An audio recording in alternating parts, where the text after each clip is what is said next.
Hey everybody, it's Chris Peters. This is a short video to show you how to put the Viva Conversations web part into your SharePoint page so you can follow different communities, different leaders, as opposed to having to go into Viva Engage to go poke around to see if there's news. You can always see the latest, maybe for a community you're following right here in SharePoint. So here's an example of it when it's built, and it's showing conversations. If you click View All here, it'll actually open up another tab on your browser and bring you into Viva Engage itself. But for here, we're just going to show you how to do it. So we're going to put the page in edit mode. And then when that comes up in edit mode, we're going to go ahead and delete this web part. And then we're going to build one. So in this right section here, we're going to go for a web part. We're going to pick Conversations. And then we'll start our setup. What I like to do is select conversation source as a community that I want to follow. As you can see, there's other people, names, leaders you could follow, but I'm going to stick with a particular community I want to keep an eye on. And when I click in my search for source, it'll show me what communities out there I own or I might be following. So let's click the SharePoint metadata versus folders.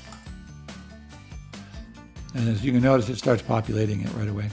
And if I scroll up and down, I'm seeing the actual conversations back and forth about that particular community.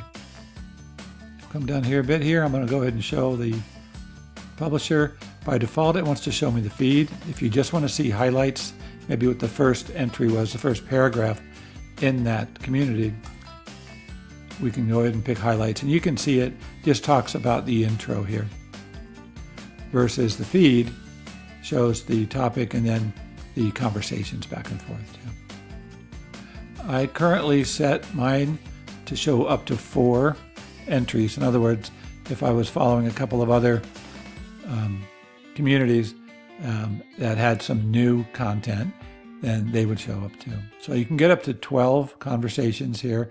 For now, I'll stick with a total of 4. And that's all you need. That's all you need for this. So let's close here. I'm going to put the save and close, and I'll go ahead and publish.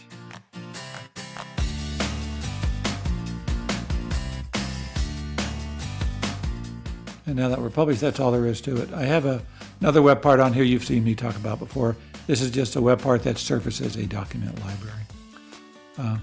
But here it is, Conversations. I can click View All to go into Viva Engage itself. I can even start and put some more comments in here myself, or see what other folks are responding with also.